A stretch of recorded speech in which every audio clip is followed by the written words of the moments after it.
With the 14th pick in the 2023 NFL Draft, the Pittsburgh Steelers select Broderick Jones, offensive tackle, Georgia. The picks are in, and the Steelers are one step closer to the 2023 football campaign.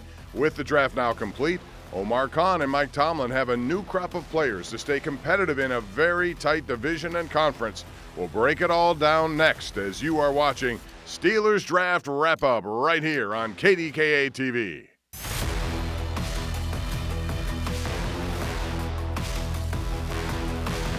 Welcome to the UPMC Steelers Draft Wrap-Up Show. Good evening, everyone, and welcome to the 2023 Steelers Draft Wrap-Up Show. And this was all the action all this past week, 3 days of action. Steeler headquarters on the south side, where a new collection of young players relive their dreams of being drafted by the Pittsburgh Steelers. And welcome inside our KDKA TV studios. I'm Bob Pompeani, along with the quarterback of the program, Mr. Charlie Batch. And here we go, another season. It officially kind of starts right here, and then we go from there. And I know every team in the NFL believes they have scored touchdowns with their picks. The Steelers look, at least on paper, like they have had an excellent 3 days of drafting. So your thoughts about this? I absolutely agree with you. Every need that they had coming into this draft, they addressed them. And you have to give props to Mike Tomlin and Omar Khan, because things that were talked about, what they didn't address in the free agency, they addressed it in the draft. I give them an A+. Yes, and that's how it looks right now. If you take a look at the drafting board, you'll see they took care of a lot of needs, and they did it by shrewdly moving up in that first round, just 3 spots. But they ended up getting a 4th pick back as a result of that in a later trade. But they got Broderick Jones, a guy who was targeted really by them as an outstanding offensive tackle, one who could be here for many years. Then you got Joey Porter Jr., Keanu Benton satisfies their need on the defensive line, maybe at nose guard. Darnell Washington looks like an offensive lineman, but he'll play tight end. Then you have Nick Herbig, Corey Trice, who is an underrated kind of guy and a good value pick at 7th, along with Spencer Anderson. But the big news of yesterday and the day before was what they were going to do with that first pick. And day one trade, they move up from 17 to 14. They were patient, Charlie, I thought. They didn't force a trade. They waited until it came to them. They had an idea that the Jets may be taking Broderick Jones, and instead they jumped ahead of them because they made a deal with New England. And this guy looks like he could be somebody very special for many years. Yeah, and he looks like a day one starter at this particular point. And any time that you make a move in the first round, the way that the Steelers did, that means they're targeting him to potentially be an opening day starter. So good for them. They met with him numerous times over the offseason. They felt very comfortable where he's at. And when you watch his film, he is as solid as they can come.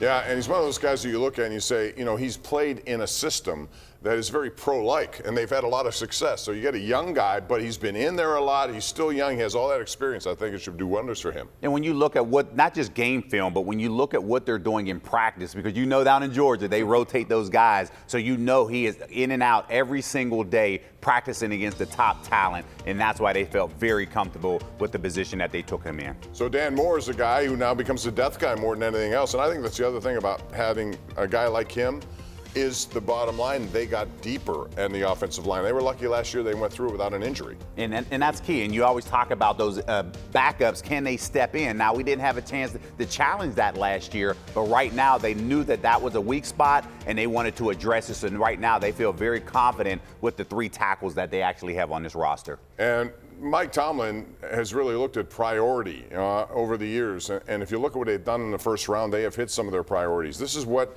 it's been like for Mike Tomlin over the years. In their first round only, they've had 3 inside linebackers, 3 outside linebackers. Offensive line, this is only the 3rd one with Jones behind Pouncey and DeCastro in the first round. 2 running backs, you got 2 on the defensive line, 1 quarterback, of course, that being Kenny Pickett, a cornerback, and a safety. So, you know, the bottom line is they're in a situation where they took care of what they needed, and they did it in the first round. And they moved up to do it. Very shrewd. So, Rich Walsh joins us. He was over there all weekend long, and all I know is that Omar Khan seems to have passed with flying colors in his first opportunity to be the man in charge of this draft. No doubt about that, Bob. I loved what the Steelers did this week, and I think Omar Khan hit a home run, especially with the first 2 picks. Moving up 3 picks in the first, getting ahead of the Jets was important, and they didn't have to give up much. Getting their tackle of the future was important.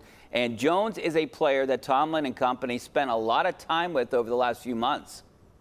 We were prepared with what we believed clubs behind us and in front of us were interested in what their needs are, and it just sort of worked out. It was more about us really wanting the player.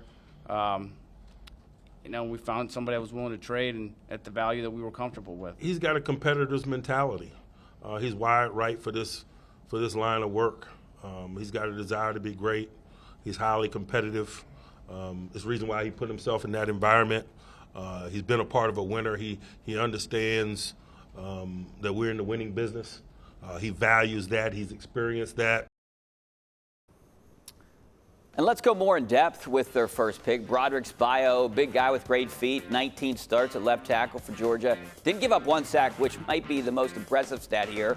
Only 21, turns 22 in a couple weeks, and the Atlanta native was on everybody's radar at an early age. Nick Saban offered him a scholarship as a freshman in high school. And Broderick will wear number 77 in memory of his roommate, Devin Willock, who was killed in a car crash earlier this year in Athens. Back to you guys. All right, Rich, it looks like a tremendous pick all the way around. And, Omar Khan, first year doing this, actually, it's not easy to be in that seat because the expectations are high.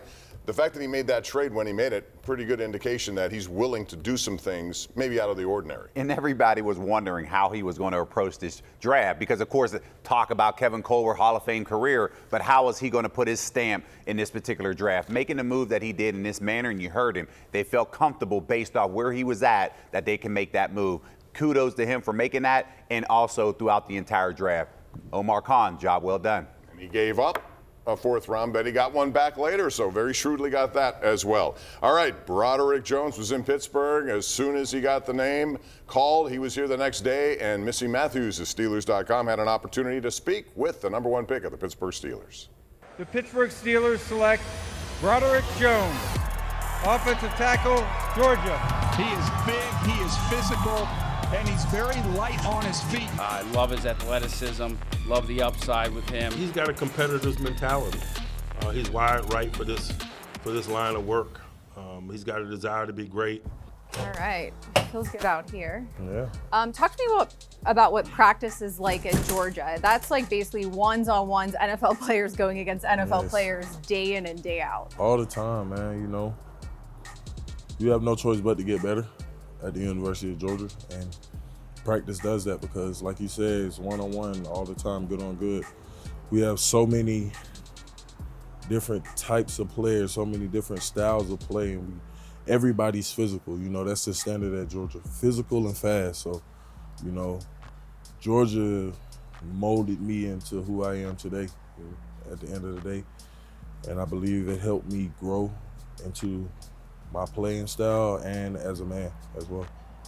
Played on the left side, practice at the right, is that what you were saying? Yeah, I practice at the right mostly, but I did play a couple games at right tackle. Okay. So. Do you have a preference? No, I'm a football player wherever the team need me. Off the field, I have to ask about the pet snakes. That might be the one fun fact that we have to cover here. How did this come about? Just hanging around my friend back in high school. He had one. Got used to holding his and, just playing with his. So then I got one of my own. And then another one came along that was 12 feet bigger than the other one. So. Okay. But, I think snakes hold a bad reputation, but they're not bad animals at all. I think it's just the perception that people got on them. So you still have one? Mm-hmm. Was it with you in college? Mm-mm. It stayed at my house back home. Okay. Just because I really never had any time. And gotcha. My family had got so used to taking care of it, I just became part of the family. Yeah.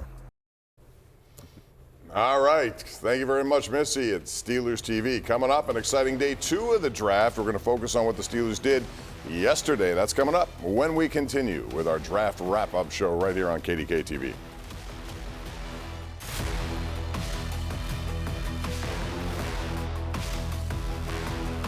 Welcome back to the UPMC Steelers Draft Wrap-Up Show.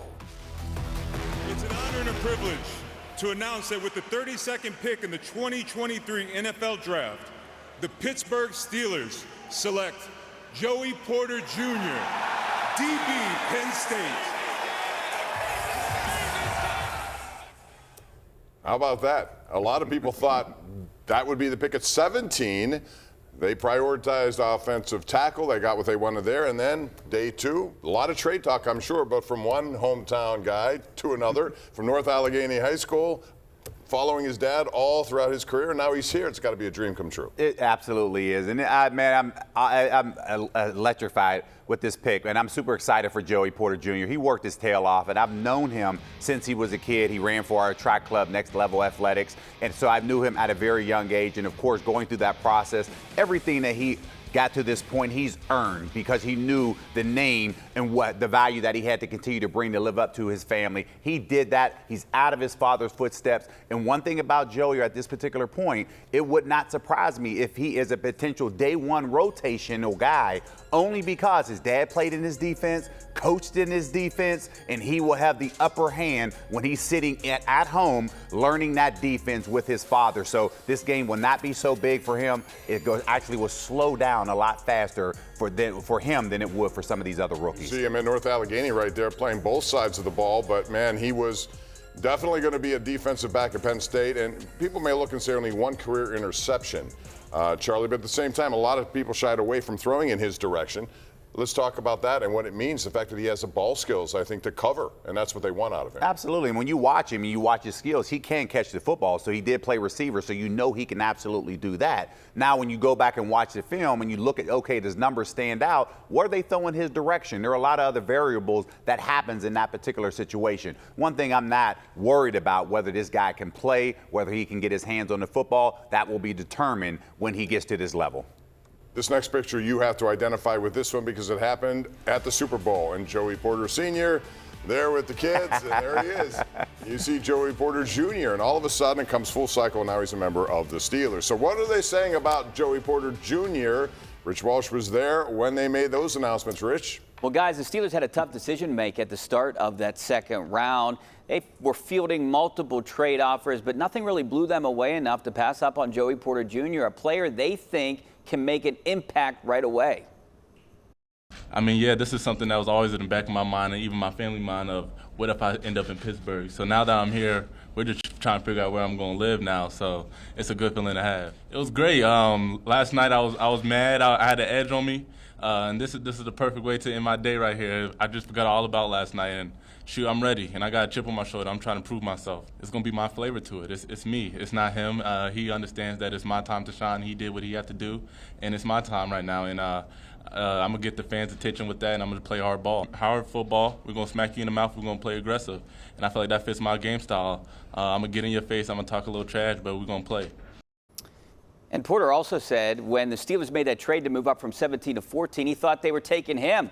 He was disappointed at that moment, but it seemed to work out for both sides. It certainly did. And when you get both like that in 2 picks, 32, that's pretty good work. All right, Rich, thanks very much. Right after that, the Steelers went to work, and they got a defensive tackle from Wisconsin. They got a lot of Wisconsin guys on this team, and here's one of them. And you can see Keanu Benton. He's a big guy, like Tyson Alualu, the guy he's going to be replacing. Got big, massive legs. He makes tackles in the backfield, 19 career tackles for losses. And Wisconsin played a 3-4 defense, so he'll feel pretty natural doing it here. And then after that, let's talk about Darnell Washington. He looks like an offensive lineman, man. He's gifted, though. You know, Charlie, in Georgia's offense, he wasn't featured all that much. They had too many weapons, so his stats are down. But when you look at what he's got, one of the best run blockers in the game, but also a guy who can go down the field at 6'7", 270 pounds. I mean, he was bigger than most offensive linemen back in the day when you were playing. Yes, and he's playing tight end, but he's got all of that stuff going for him. Yes, he was. And you see the ball thrown down the field, and just you put the ball in the vicinity, he will make a play in the passing game. They won't need him at this particular point, and it lets you know where Matt Canada is thinking at this particular point. He wants to run the football, and when you have a body like that up front, you put him up there and you let him control the line of scrimmage. I'm excited to see what this guy brings to this Steelers team. No question. And Zach Gentry signs the deal. They got a loaded tight end room. When we come back, we're going to hear from draft expert Matt Williamson. We're going to talk about what the Steelers did from his point of view. It's next right here on KDKA. Steelers Draft Wrap-Up is brought to you by GetGo. GetGo. Better believe it.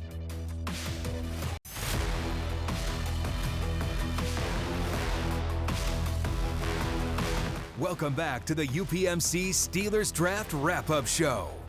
All right, we continue, and we welcome in Matt Williamson, who knows a lot about drafts. He studies them over the years, works at Steelers.com, and he's had a role in the front office. So let me put you right on the hot seat and talk about Broderick Jones. How good of a pick was this for the Steelers in round 1, Matt?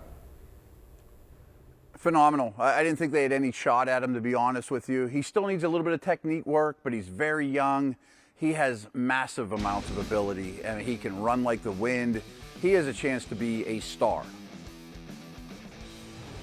Yeah, he really does, and he's one of those guys that is ready to play. And you basically look at that and say, you get a ready-made left tackle to come in. He's been through a lot at Georgia. I'm sure that's a big thing for him. And I know they followed up with a pretty good pick after that, too. Yes, they did. Matt, there was a lot of speculation as it relates to whether Joey Porter was going to be there in the first round. He fell to them in the second round. What are your thoughts on Joey Porter Jr. being on this team?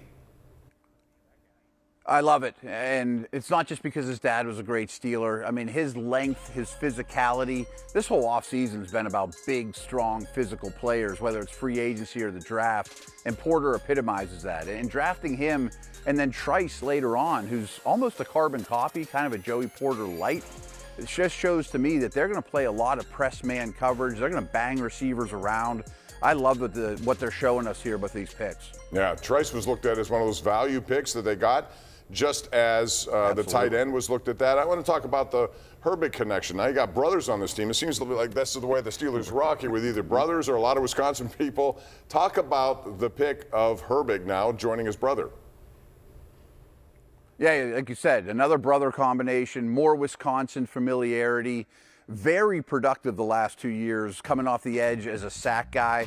And I think that is where he's going to start here. His future might be on the second level, though, at inside linebacker. At a minimum, he's going to be a superstar special teamer and backup maybe at 2 spots. I'm really interested to see what he does when he gets here, though. All right, let me go back to Darnell Washington, because he's a guy who a lot of people had looked at as a number 1 pick. Now, I know there are knee concerns, and maybe that's why he slipped, but how much of a value could this be for this team? And when you look at their tight end position, Matt, what do you see? Because it's pretty deep right now. Yeah, I thought he'd be a play at 32, to be honest with you. And I thought tight end was the best position group of any in this entire draft. So maybe that, coupled with a slight knee concern, allowed him to fall a little bit. But if you look at the second half of the season, the Steelers' offense really shifted to 12 personnel with 1 back, 2 tight ends on the field. And with all respect to Zach Gentry, Washington could go past him very quickly, both as a blocker and especially as a receiver. He has great downfield ability once he gets rolling. He is fast for a big person, and he's a very big person. He's a killer in the run game, and he has really good body control, to adjust the football in the air. I know if they have a basketball team like they always do, they're going to have all 6'8" shooting guards the way it's going. They're all athletic and they're all really big. And we appreciate your time. Matt Williamson, thank you so much over at the Steelers facility. When we come back, Charlie and I are going to take a look back at last year and the draft that happened. And we'll announce our thoughts about that one and moving forward. Steelers Draft Wrap-Up is brought to you by GetGo. GetGo. Better believe it. All right, we're back. Bob Pompeani, Charlie Batch. We're talking about rookie production from last year, and we talk how good this draft could be in 2023. What about last year? Man, when you look at it, all these guys played with the exception of Calvin Austin, and they still have high hopes for him. But Pickett, 12 starts, that's invaluable. George Pickens came in with 52 catches, and you would expect a big jump for him. Marvin Leal played a lot. Obviously, Connor Hayward shows he's a touchdown maker when he gets the ball. Mark Robinson started at the end of the year. The only guy, Oladuke, and he didn't do anything, was let go, and all of a sudden he wins a Super Bowl ring with Kansas City. Charlie, talk to me about, as a quarterback, what it means that Kenny Pickett had that kind of experience in year 1, and what does it mean for year 2? Yeah, the game slowed down for Kenny Pickett as the game went on, and that's what you want to see from a young quarterback. I fully expect him to make the same jump that Ben Roethlisberger did from year 1 to year 2. Why? Because the system is the same.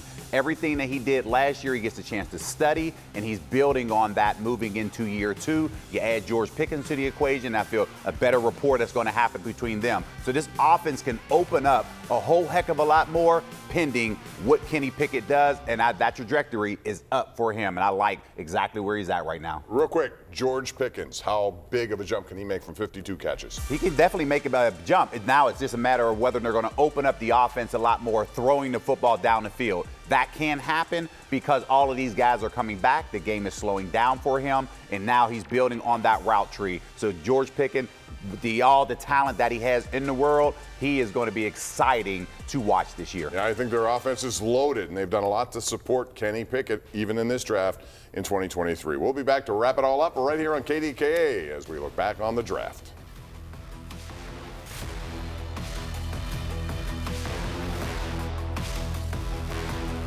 Welcome back to the UPMC Steelers Draft Wrap-Up Show. All right, before we go, I got to tell you about last night. They had the draft party over at Stage AE. It was a rousing success. And just as this was going on, they made the announcement of Joey Porter Jr. The place went wild as we take a look at the list of draft. Once again, you had Jones, Porter, Benton, Washington, Herbig, Trice, and Anderson. That's your 2023 draft pick. Real quick, what do you think? I love it. I love exactly where they are right now. They addressed all the needs coming into it. And right there, that is going to be one of those ones in 5 to 10 years people are talking about to say that was a solid draft by Omar Khan. It's going to be a very interesting season. A lot of good teams in the AFC North. Thank you for joining us. For Rich Walsh, Matt Williamson, Charlie Batch, I'm Bob Pompeani. Have a great night, and we'll see you as the season progresses.